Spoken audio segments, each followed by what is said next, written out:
Ladies and gentlemen, we're about to get started again, so please do take your seats as soon as you can, and you're free to bring your tea and coffee to your table.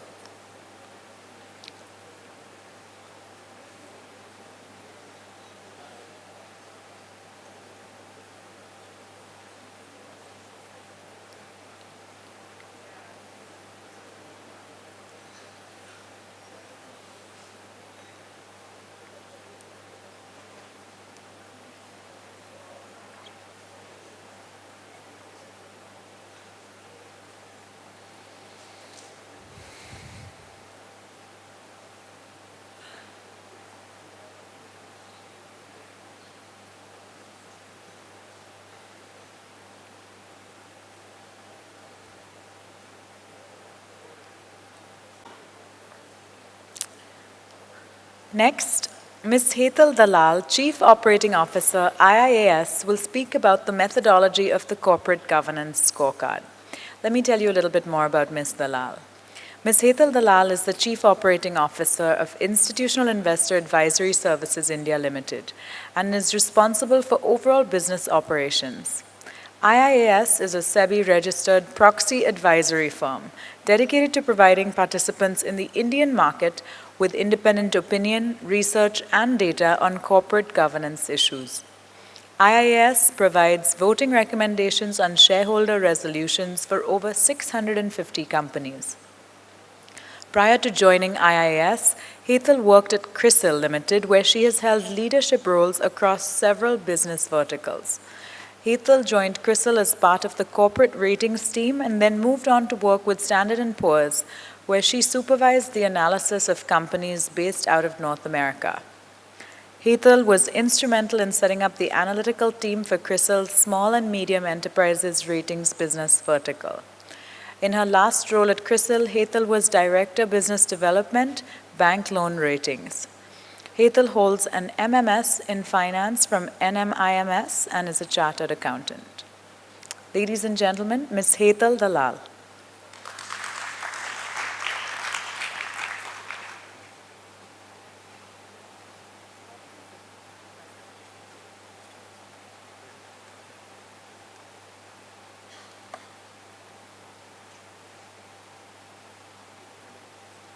Do I have to point at the back?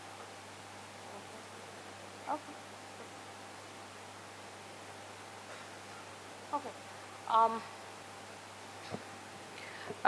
Great. Good morning, everyone. Let me thank the BSE for taking the leadership position in, sponsoring the governance scorecards. IFC, of course, as well as the Ministry of Japan, which is, helping with this entire activity. We are Institutional Investors Advisory Services. We are actually drafting the scorecard along with a lot of help from Anne Molino, who is a Global Export and Corporate Governance, as well as Mr. Pradeep Kar. Let me quickly take you through 3 changes which are happening in the Indian markets as far as governance is concerned. One is that, yes, there's a change in regulations. A lot of the new regulations, which is the Companies Act, or if you look at SEBI's listing regulations, a lot of this is focused towards improving corporate governance from the company side, as well as empowering stakeholders. So in the environment that you're seeing in India, even if you look at the history of how governance standards have moved from voluntary sort of compliance requirements to actually making a lot of this mandatory through regulations, a lot of it was focused over the years on the side of companies and how companies must behave. I think what's changing now as far as the environment is concerned is also empowering stakeholders. So therefore, shareholders are getting more rights. Regulations, for example, on related parties are ensuring that promoters don't vote on some of these transactions. You look at it in a larger landscape, you'll see now bankruptcy laws come in, NCLT is getting formed. So a lot of this is now empowering the other side of corporate India, which is effectively the stakeholders. So it's going to become an interesting, over the next 1 or 2 years, we're going to see a lot more activity on and a lot more engagement between stakeholders and companies. The other piece which is changing, of course, is the increased institutional ownership. And that's something we'll get to over, as we get into the discussion. The fact that over the past 5 years, you've seen institutional shareholding in Indian listed companies cross a threshold of about 30%. And there's research globally which shows that if the shareholding institutional ownership crosses about 30%, you'll see a lot more engagement between investors as well as companies. Third, of course, is the role of proxy advisory services, and we've been in existence for about 5.5 years, as well as the media pushback to some of the companies and some of the decisions that they've been taking. I'm going to focus the first part of the conversation on the first two elements, while I'd love to talk about ourselves, but I think maybe for another time. So I think Anne's covered this very well in talking about the fact that, a lot of the regulation and globally, the corporate governance standards embody OECD principles. A lot of the regulation in India has attempted to also take this into account, and therefore there are several elements of the Indian regulation which factor in the OECD principles as well.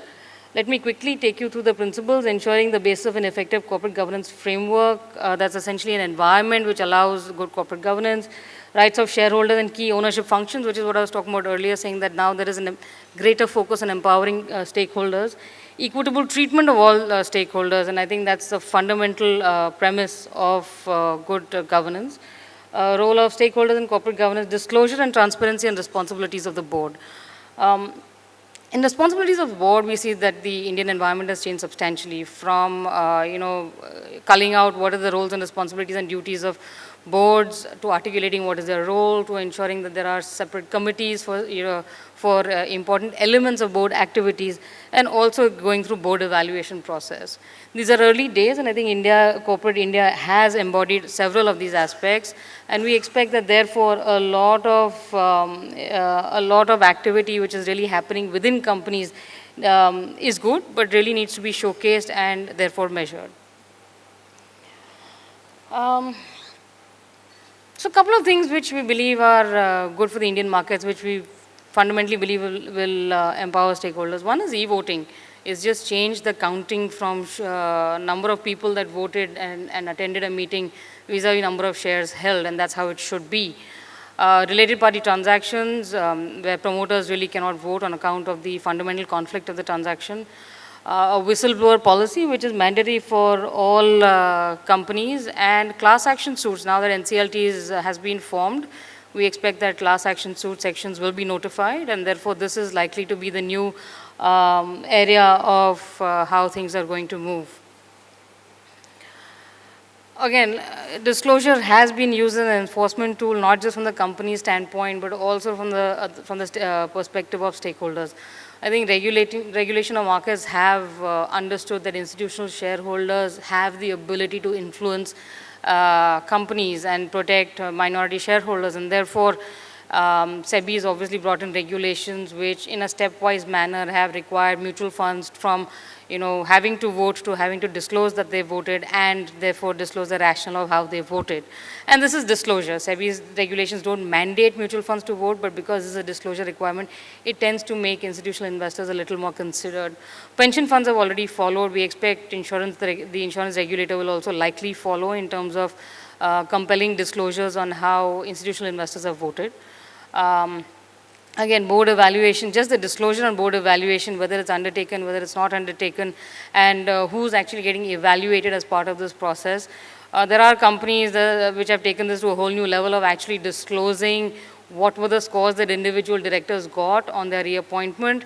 So these are best practices that we are seeing signs of as far as corporate India is concerned.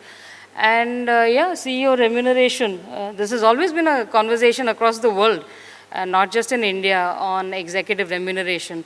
And the fact that CEO remuneration needs to be disclosed in a lot more granularity, including the value of ESOPs, I think has added to a lot more transparency in the disclosures. Couple of small pieces, but really they have a material impact, where India has set global best practices, and that's something that is important to recognize. These are in CSR, the entire 2% requirement. While it's a comply or explain approach, that number of 2% really has been put up anywhere else in the world. Again, related party transactions in terms of the majority of the minority, board evaluation criteria, auditor rotation, and that's something that we've known for a while, that every 10 years auditors need to be rotated, but just putting it down as a mandatory requirement is something that we've not seen in too many of the other geographies. Women director, and I know there's been a lot of debate on whether one should enforce it, not enforce it. It's anybody's guess, but the results on women directors is surprisingly positive, and not aligned to what most people seem to assume. A lot of the women who have been appointed on the boards are women who are independent directors or women who hold executive capacities. The entire obvious thought process of saying promoters will appoint their family members in non-executive capacities, yes, that is there, but it's not a very large percentage, it's under 20%. And investor meetings, this is something which the SEBI regulations have brought in from December. So where companies do one-on-one meetings with investors, they need to disclose the schedule of meetings and file it with the exchanges. We wrote a paper earlier on information asymmetry. So where we're talking about the fact that if there is a one-on-one meeting with an investor, or if there is a conference call that companies do, and they're willing to disclose some information offline for whatever be the practical reasons of not having the time or not having that information readily available, are they therefore disclosing it out on their website as well for all investors to see? And that's a question that companies need to ask themselves, and that's really where the information asymmetry tends to happen.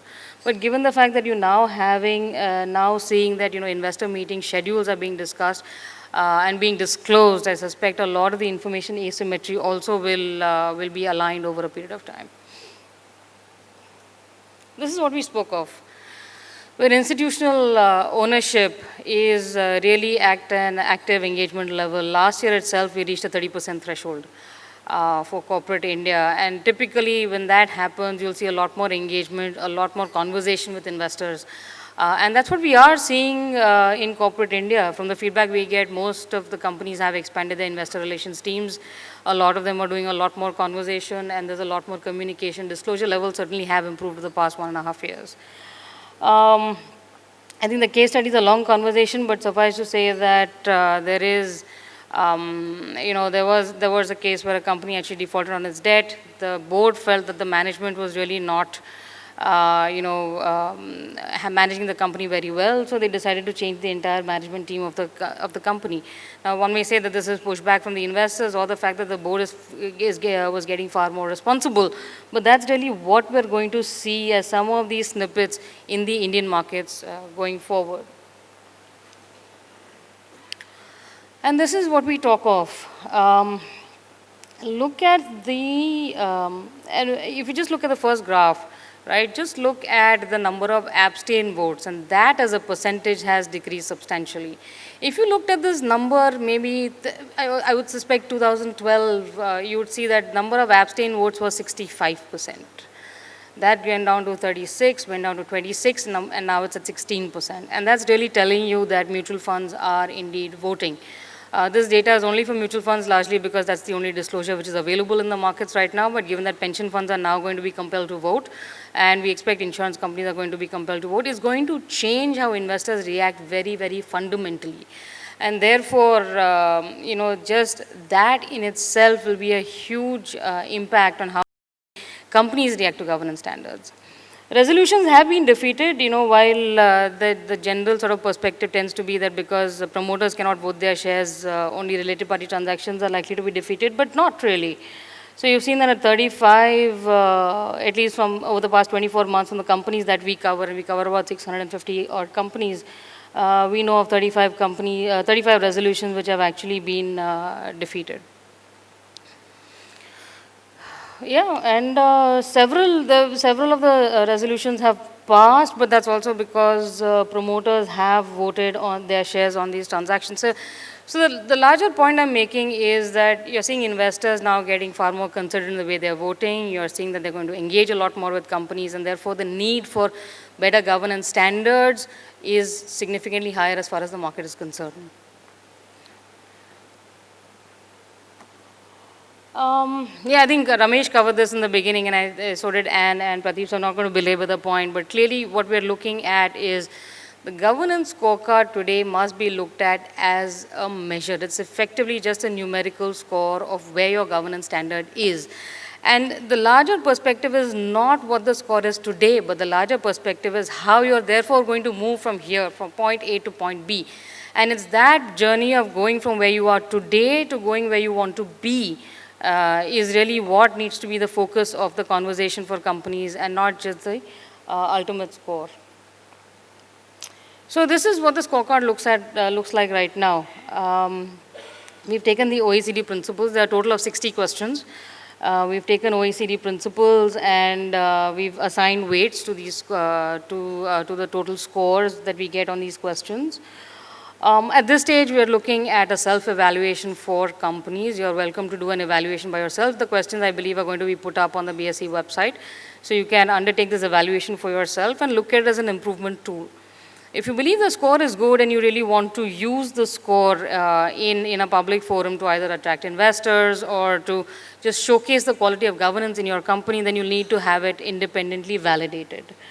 And that's really the entire framework and how it will be used.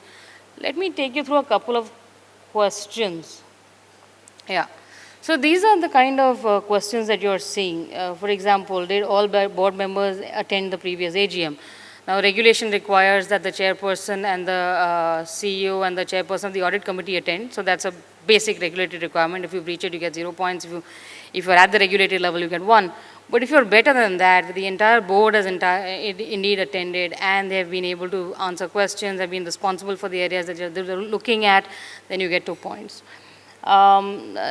Again, is the board evaluation policy and process in place and effective? So where you have, a regulatory requirement is actually being met, you're going to be at the midpoint. If you're doing better than what the regulation says, you're going to be at a higher level.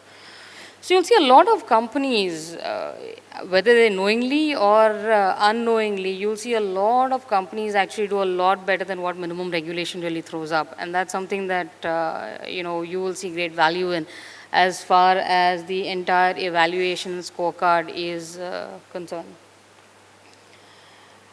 This is where we believe is the scoring range.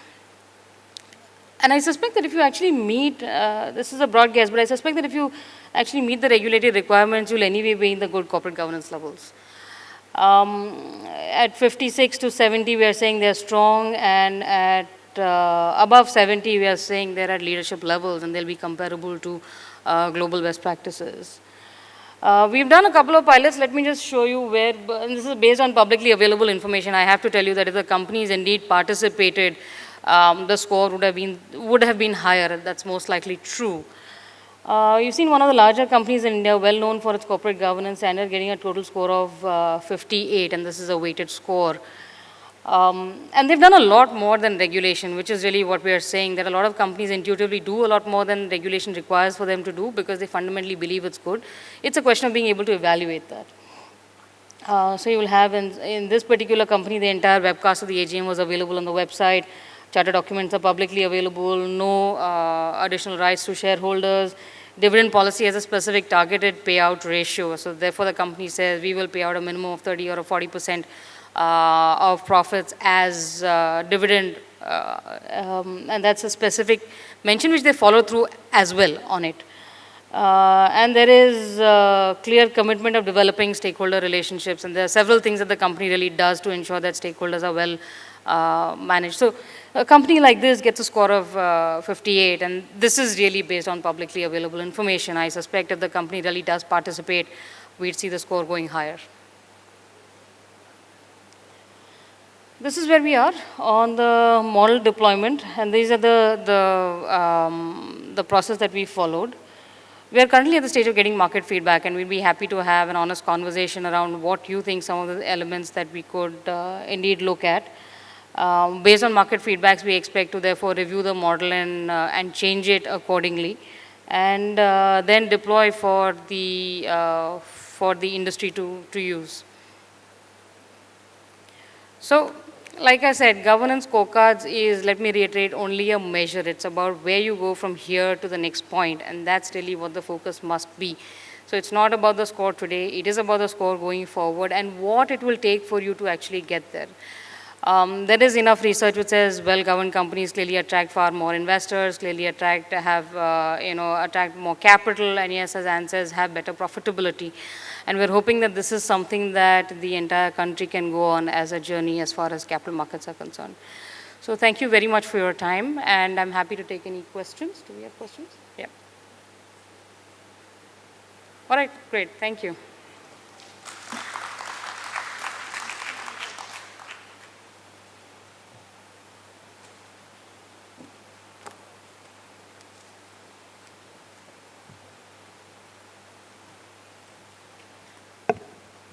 Thank you.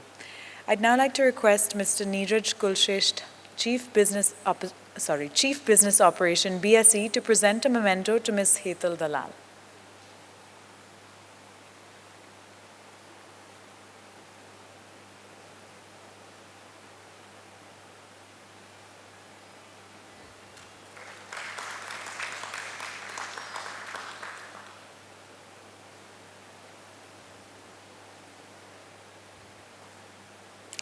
We will now have a panel discussion where our panelists will share experiences in implementation of the corporate governance scorecards and discuss the benefits that users and institutional investors stand to enjoy. This will be followed by Q&A.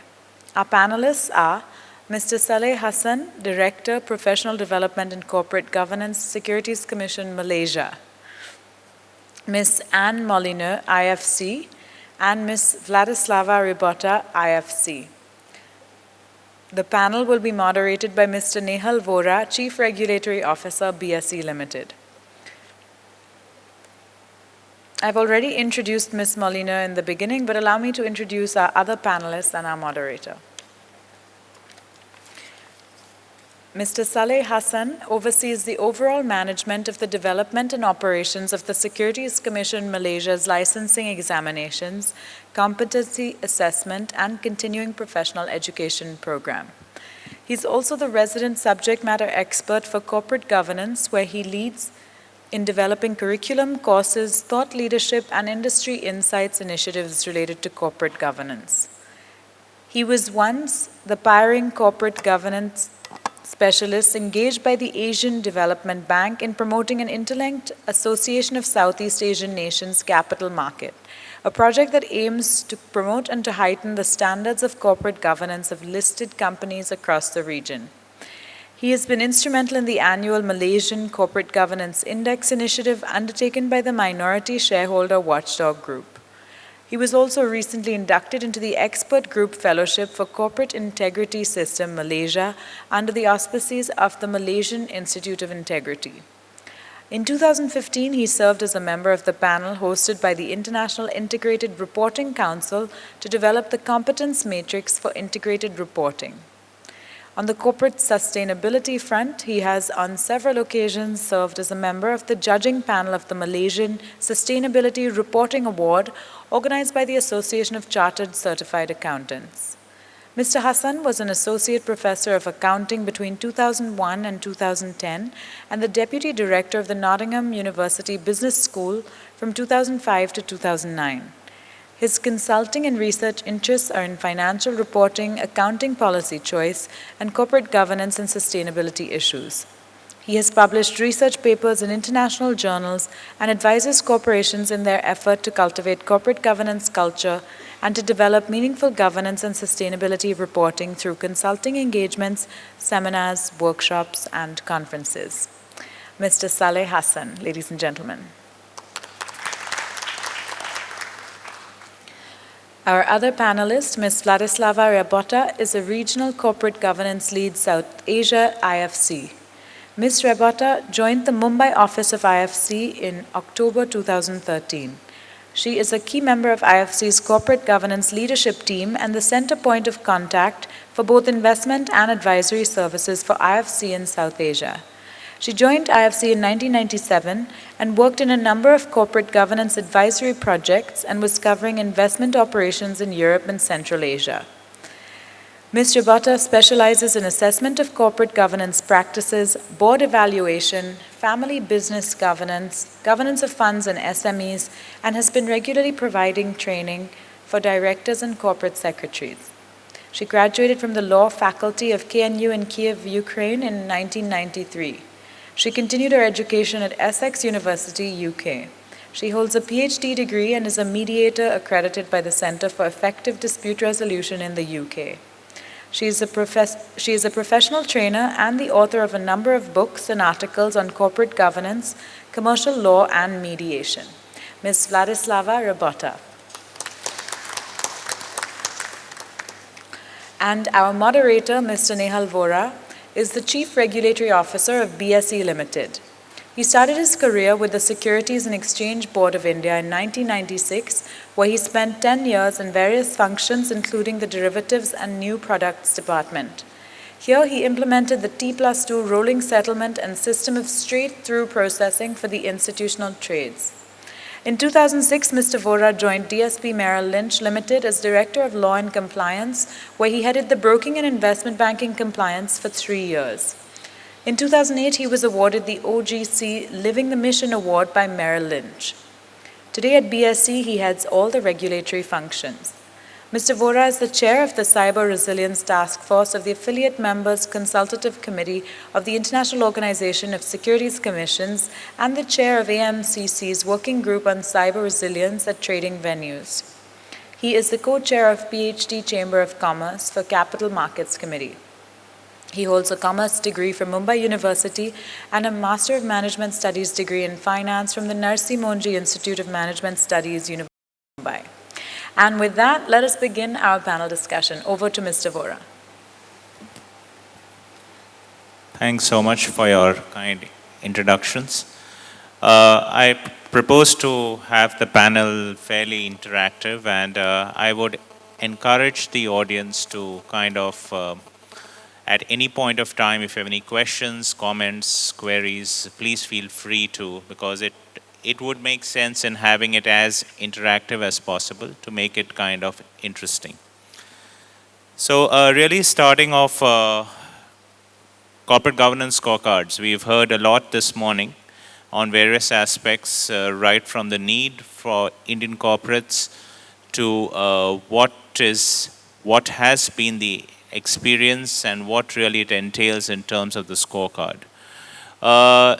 Drawing an analogy, cricket is something which we all associate ourselves very easily. So the corporate governance scorecard is, similar to the ratings or the scorecard which each player gets, at the end of number of matches played. So that gives an idea as to what the batsman or the bowler is capable of doing, and kind of gives in a predictability or an aspirational value or where one needs to go. This is exactly what a corporate governance card is entailed to do. It not only gives a health check as to where the company is, but it leads to an aspirational value as to where companies need to go. Where are the areas, especially from the board and the senior management leadership, where it needs to strengthen its areas to reach to the next level. And, my favorite quote is that corporate governance is not, and compliance is no longer a cost. It is an investment, because the cost of funds reduce significantly when companies start investing proactively probably in a visionary basis on the corporate governance and the compliance areas. So with that, I'll just kind of pose my questions, and I want to make it as interactive as possible. Like to have some interplay between the panelists also to make it more interesting. So I'll start off with you, Saleh, as you have really been the guy who's gone through the scorecard, gone through the pains, and gone through the benefits. So, what has been your experience in terms of implementing the scorecard? Because the most important thing in the beginning is to sell this concept to companies and kind of make them committed to this entire process. So what has been your experience on how did you go about doing and selling this concept, A? And B is allowing in kind of encouraging the companies to remain committed to this entire perspective. Thank you. Thank you, Nihal. I think first of all, before I respond to that question, my thanks to IFC and to BSE for inviting me to share experiences and to have to get insight from India also. Now, in Malaysia's journey in terms of corporate governance, if you allow me just to give you a quick history in terms of, we learned a lot from the Asian financial crisis 97-98. And soon after that, we took a very strategic perspective in terms of how do we improve the governance, corporate governance specifically in Malaysia. And for the last, since 2000 up to now 2016, 15 years or so, we have gone through 3 versions of the code on corporate governance. We have just issued a new version of the code for consultation, which is closing around this week. We have issued in 2012 the CG blueprint that takes us for the next 5 years what we are supposed to do. As Anne mentioned earlier on, that we aspire to become a developed nation by 2020. So the journey is very near and we have a lot of things to do. In terms of the governance perspective, corporate governance perspective, we started this initiative way back in 2004. And we worked together. Somebody has to take ownership and be champion of the CG scorecard. In the case of Malaysia, it was in a way taken by a body created from the crisis, which is called the Minority Shareholders Watchdog Group. All right? And the idea behind this watchdog group is to champion and protect the interests of the minority shareholders. Because certainly a lot of minority shareholders got burned during that crisis, So certainly that is primary. Now in terms of selling the idea of the scorecard, right? Everybody knows, at least from the shareholders, from minority shareholder point of view, it knows. It is useful to have the scorecard because it gives you a quick snapshot in terms of where the company is in terms of governance. Right? It also, there are a few things that we need to be very clear, and companies, all the stakeholders have to be very clear. There are 2 fundamental issues with regard to the scorecard. One, of course, is about the idea about building confidence and trust, right? And I think that needs to be reinforced from time to time again because people tend to forget. That when a company goes for listing, it is inviting public to invest, and therefore there is the element of trust. And I keep telling to my engagement with a lot of board and companies is that the primary role of any board is about trust management. All right? Because the moment you lost the trust of the investment public, whether it is institutional, whether it is retail, first thing you will do is that you will lose your shareholders' value. That's what we've seen in recent times with Volkswagen and so on and so forth, Toshiba and the likes. So it's about building trust. And the other thing, of course, is this scorecard, it allows opportunity to stimulate competition in the capital market. Right? Because now we have, all right, especially from the minority shareholders' point of view, we have a composite score of all companies. And that creates a competition in terms of we have a basis to go to a company, to AGM, to ask questions, so on and so forth. All right? And they create competition among the listed companies. It also creates competition within the company themselves.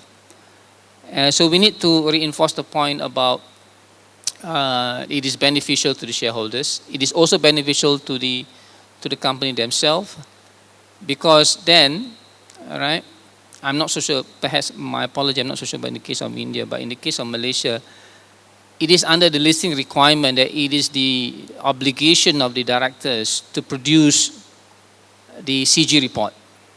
All right? I'm not sure it is equivalent but even now, after 16 years talking about governance in Malaysia, all right, whenever I have this conversation with the board members, I start off the question in terms of how many of you board members have read your last annual report? Right? And the answers tend to be 25% of the crowd. These are board members who claim they have read their last annual report. Right? So we are not there yet, all right, in terms of getting the board, because the ownership of governance must be at the board. All right. The other issue that we have in the case of Malaysia is that board tend to delegate it to the company secretaries, and company secretaries have the issue, have a challenge in terms of telling the board how to go about doing their and disclosing their governance practices. Again, I'm not so sure the situation in Malaysia, but the situation in Malaysia, in India, sorry, in Malaysia is that we have a lot of company secretaries who have this perhaps issue of confidence.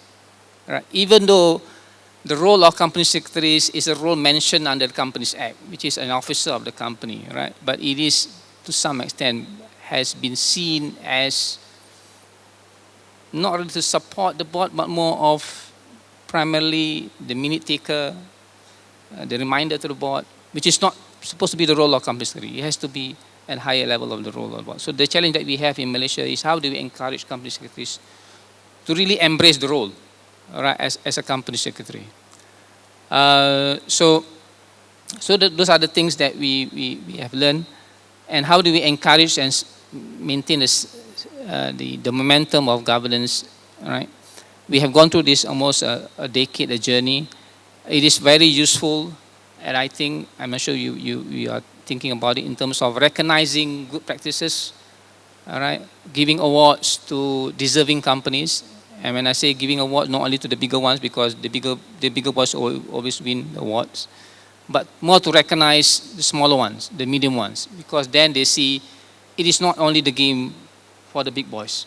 Even the small boys can be recognized in terms of having good practices. And I'm sure there are gems out there among the small and medium listed companies in India as well that we need to. So having this scorecard is a means for us to recognize that. Okay.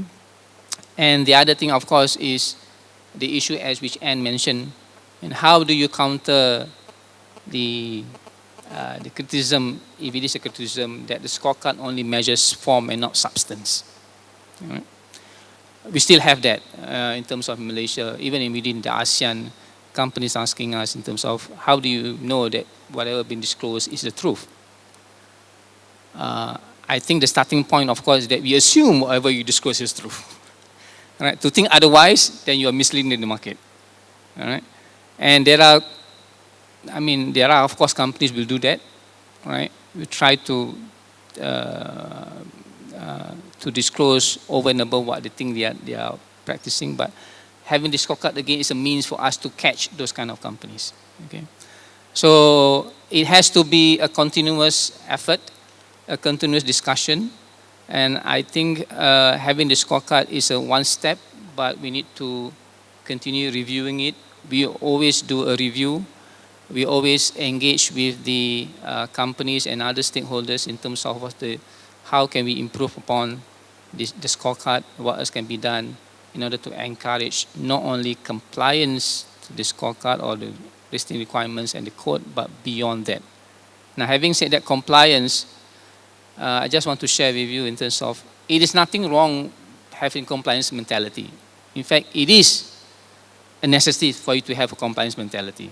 Right? The challenge, as we have been hearing, is that how do you move beyond compliance? Right? And I think that is a much more difficult. It's easy to comply, but how do you go beyond compliance?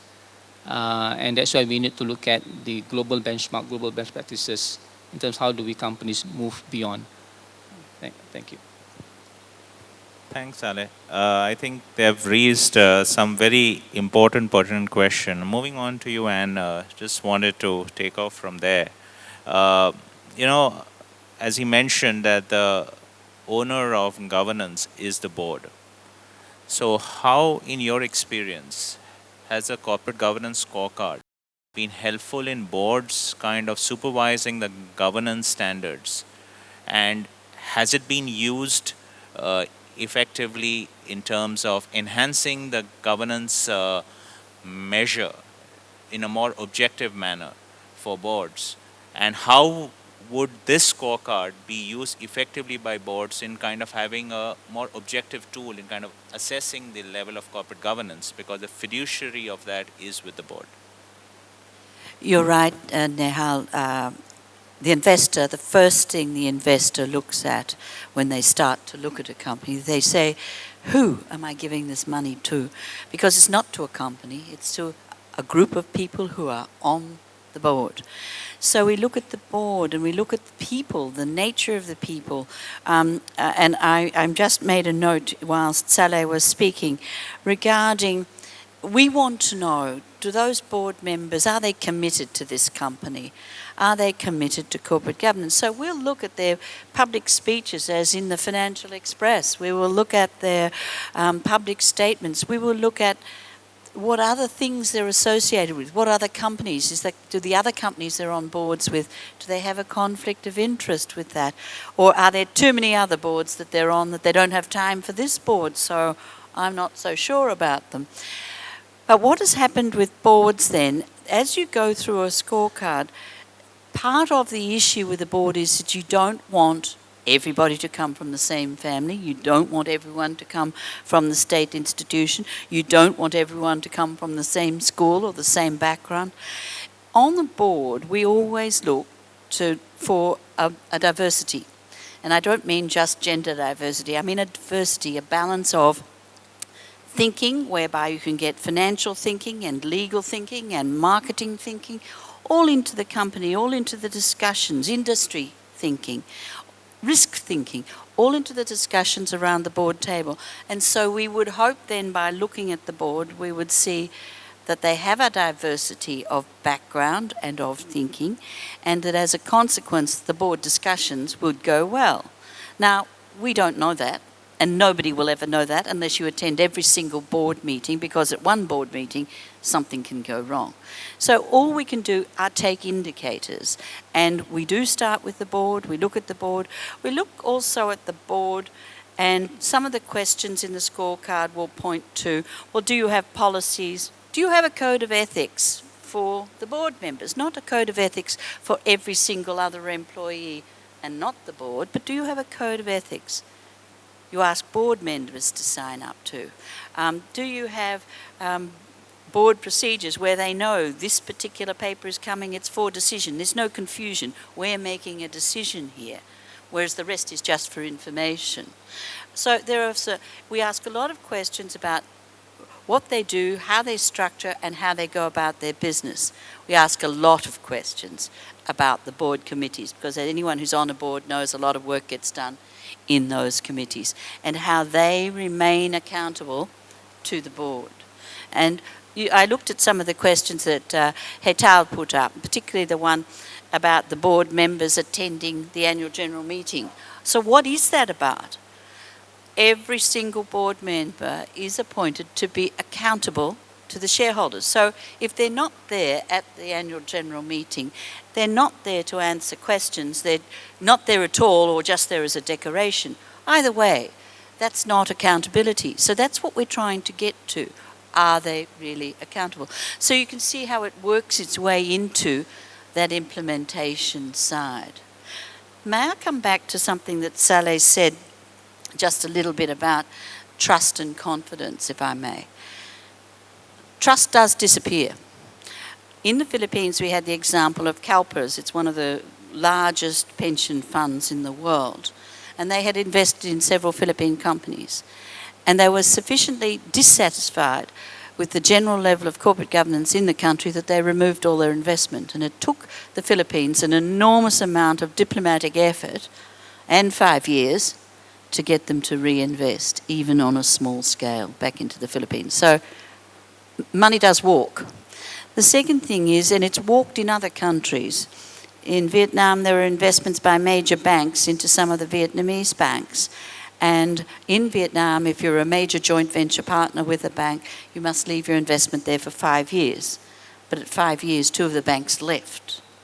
And as a consequence, the CBA in Australia, which wanted to take a joint venture investment into the country, then said, we will take a strategic investment in your company on condition that you agree before we take the investment in writing that we will change your corporate governance practices, because we've done an assessment.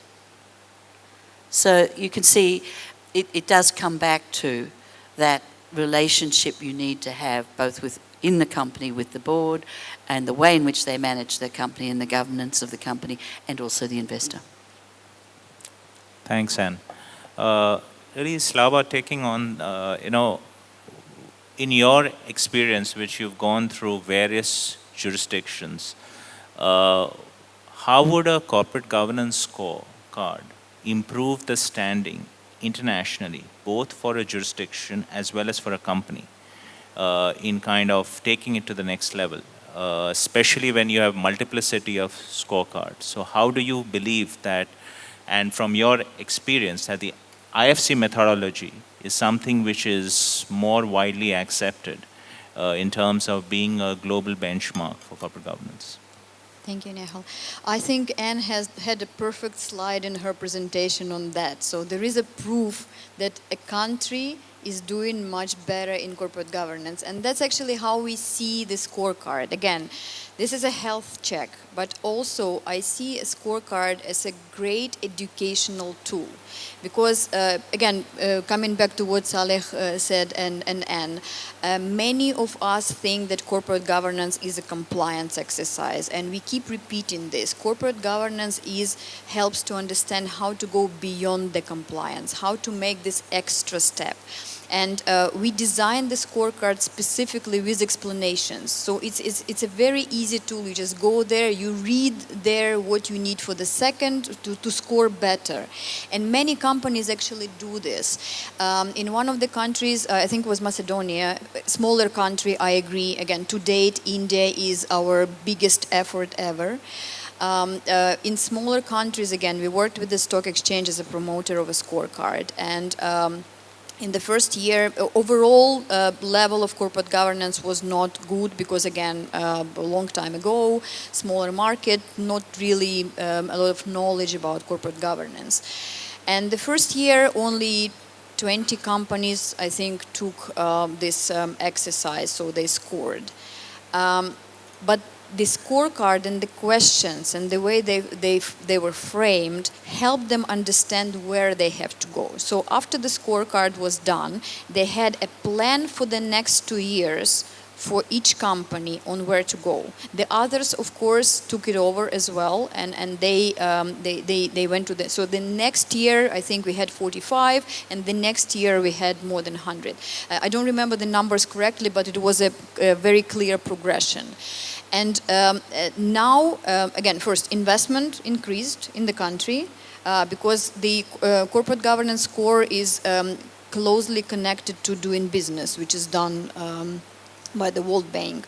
So investor confidence increased, investment improved, of course, and then the overall score of a country started improving. And again, the slide and research which is available is very illustrative on that side. So I really think that, again, the scorecard, when companies go in depth and read what is behind just a requirement, they will be able to understand how they can improve.